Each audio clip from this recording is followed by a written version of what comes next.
The coronavirus pandemic swept almost the entire territory of planet Earth in 2020. COVID-19 divided the human life literally to before and after. What's happening now in different countries of the world? Did we manage to adapt to the new reality? What's the world like during quarantine? All this in the program Stop COVID.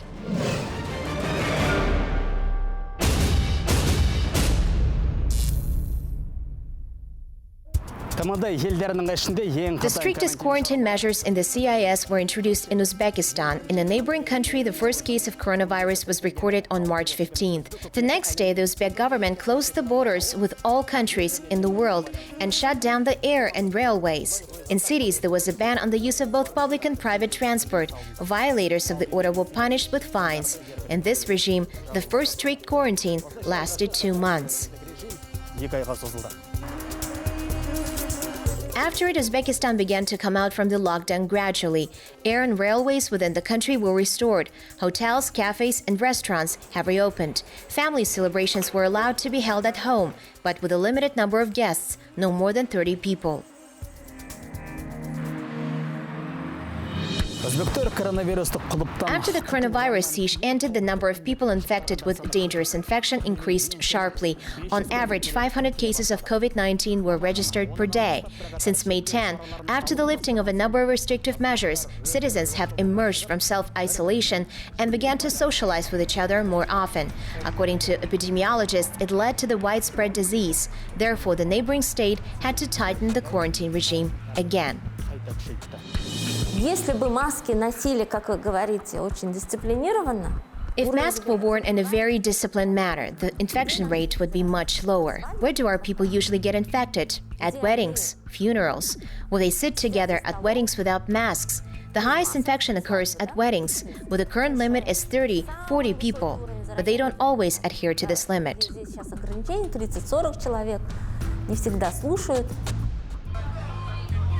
Now the epidemiological situation in Uzbekistan has improved. With a population of 34 million people, about 70,000 cases of infection have been registered. 90% of the infected have recovered. Due to the coronavirus, some sectors of Uzbek economy are at standstill. For example, tourism. In recent years, the number of tourists in the country has grown at a powerful pace. Last year, Uzbekistan was visited by 6,700,000 people. It was assumed that in 2020, this figure will reach 8 million, but it wasn't meant to be.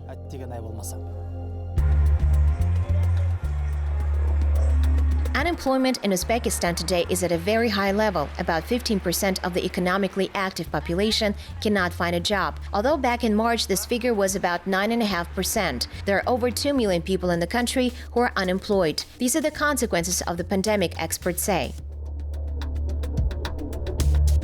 The pandemic also affected the educational process. For the first time, applicants from Uzbekistan took the admission exam to higher educational institutions in open stadiums. Since the buildings of the universities did not meet the epidemiological requirements, this year the testing took place at sports grounds.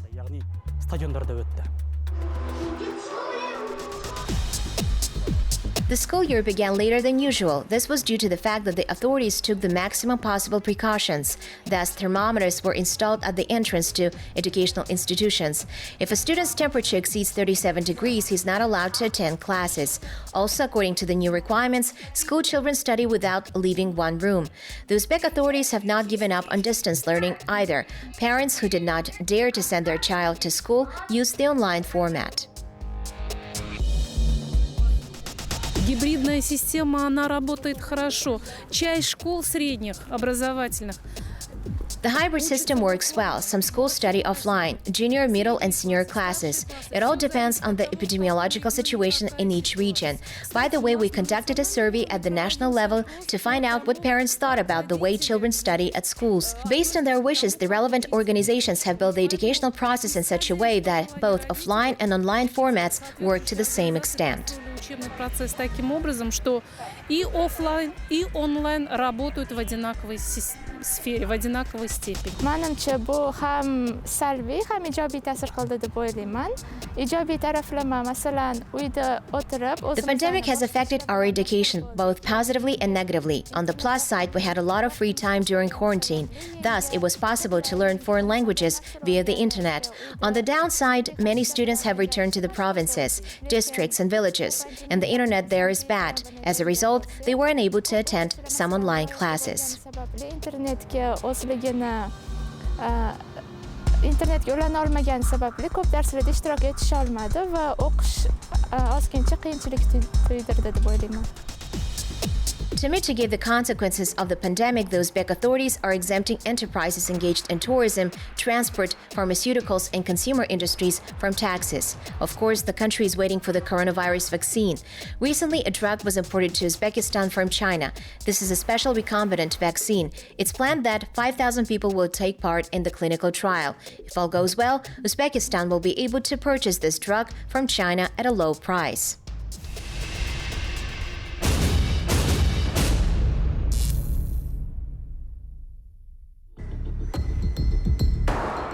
In the other part of the world, in South America, the coronavirus situation can hardly be called stable. In the three largest countries of the region, Brazil, Argentina, Peru, there are about 8 million infected people. Things are not better in Colombia.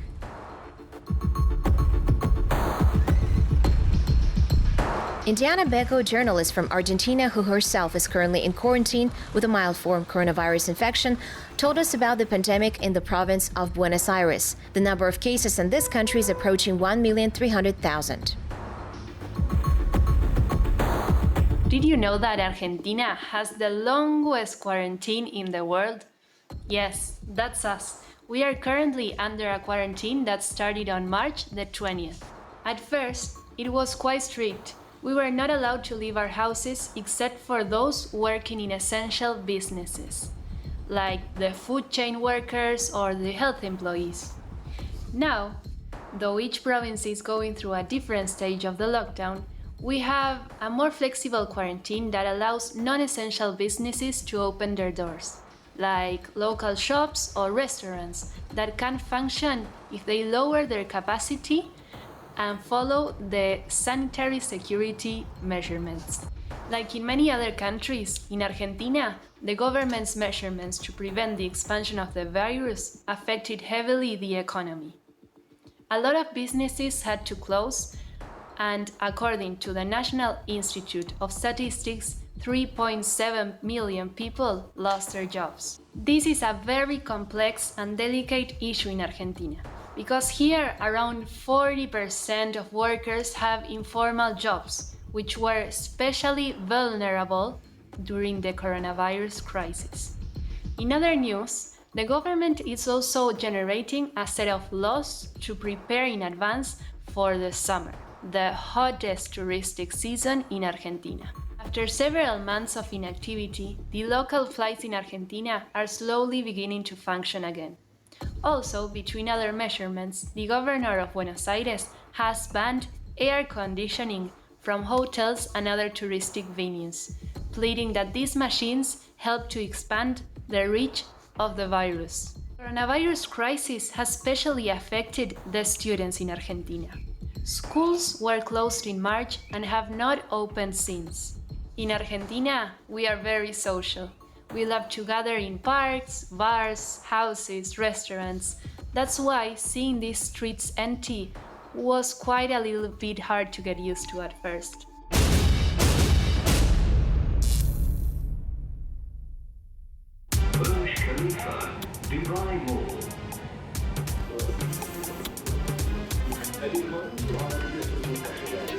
The world tourism is in the list of those business areas that suffered the most during the pandemic. According to the most optimistic forecasts, the industry will return to previous indicators no earlier than 2024. Due to the pandemic, the United Arab Emirates had to cancel the Dubai Expo 2020 and postpone it to the next year. 1st of October 2021 to the 31st of March 2022. But Dubai holds its chin up and tries to inspire optimism among the rest of the world. Today, I will tell you how the UAE actively and successfully implements innovative ideas to combat the consequences of the new coronavirus infection. For the United Arab Emirates, the hospitality industry, which is about 5% of GDP, not only brings money but also creates an image and a special, impeccable reputation.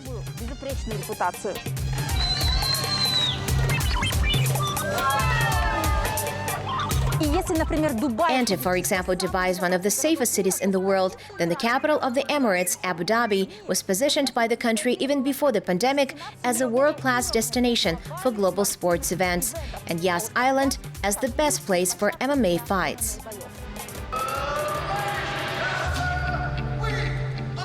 It seemed that the most anticipated fight of the year of MMA star Khabib Nurmagomedov against American Justin Gaethje would go down in history with a remark, cancelled due to a pandemic. And although it was not allowed to invite spectators to the fight, the Arabs decided to at least give the athletes a chance to meet in the Emirates and fight. Here they provided unprecedented disinfection measures and isolated an entire island for the fight. The artificial island of Yas is located east of Abu Dhabi. It was fenced off with a 6-square-kilometer corridor. For the duration of the event, the access was allowed only for fighters and service personnel who landed on the island in advance and stayed in strict quarantine for 14 days. The rivals arrived at Octagon itself only after passing through the disinfecting tunnel. Sports experts have already highly appreciated the quality of sanitary measures, which were characterized as breakthrough in the new post-COVID reality. And while Abu Dhabi is promoting sports tourism, Dubai, which is known for its high standard of living and incredible level of comfort, is not lagging behind and has equipped mini laboratories for COVID testing right in the shopping malls. The service is very comfortable. In between shopping, you can go to the sanitary station right in the shopping center and receive the result via email within 24 hours. Dubai residents are labor migrants from around the world who now during the pandemic mostly work at home. This fact contributed to the flourishing of such services as food delivery and even groceries delivery to your home right from the store. Now we have one WhatsApp number, so the customer, they will send the message by WhatsApp. So we will deliver it free. It's within 15 minutes. Now they are asking for the vegetables and meat, some nuts and drinks also. They are sending the picture by screenshot or from the Google. So we will deliver same item for the apartment. In a city where companies are periodically obliged to transfer up to 80% of their team to online work, you can equip a full office at home, and during your lunch break you can swim in the pool. That's why villas and townhouses have become especially popular here. Residents in the concrete jungle escape from skyscrapers also because they're afraid of a large crowd of strangers, and so the prices for renting apartments are falling, but townhouses and villas, on the contrary, are in trend. In a country with a huge tourist flow, they implement innovative solutions during pandemic. For the first time in the world, the customs hired dogs for the service, which identify tourists infected with COVID by smell. Dogs almost never make mistake. The margin of error is 8%. Dubai was one of the first in the world to open its borders during the 2020 pandemic and, of course, keep its mark, providing unprecedented control at all fronts. And this concern is not only about tourists, but also about local residents who live here permanently. The latest advances in science, technology, medicine, IT, and even dogs, government agencies work well here and are not afraid of experiments. There is even a Ministry of Happiness in Dubai. They believe that positive thinking makes society happy, and they measure the happiness index of residents in each emirate. An emotional state, according to the Emirates, is also one of the methods of fighting COVID. Health marathons and free workouts held on the beach in compliance with all safety parameters. They even thought of showing a movie outdoors. See there. Concerts in Dubai also held, but now according to new rules. The solo performance of Philip Kirkorov took place in compliance with strict sanitary measures.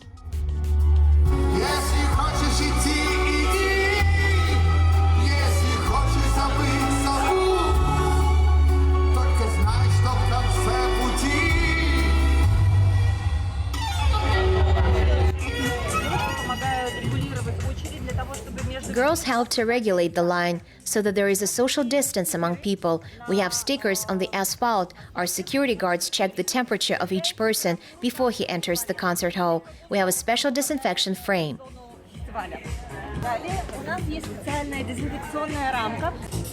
For each guest, we have prepared a set which includes an individual sanitizer, gloves, and mask, because the mask needs to be changed every 2 hours. Guests come wearing their own masks, but they need to have a spare. That's why we provide special sets.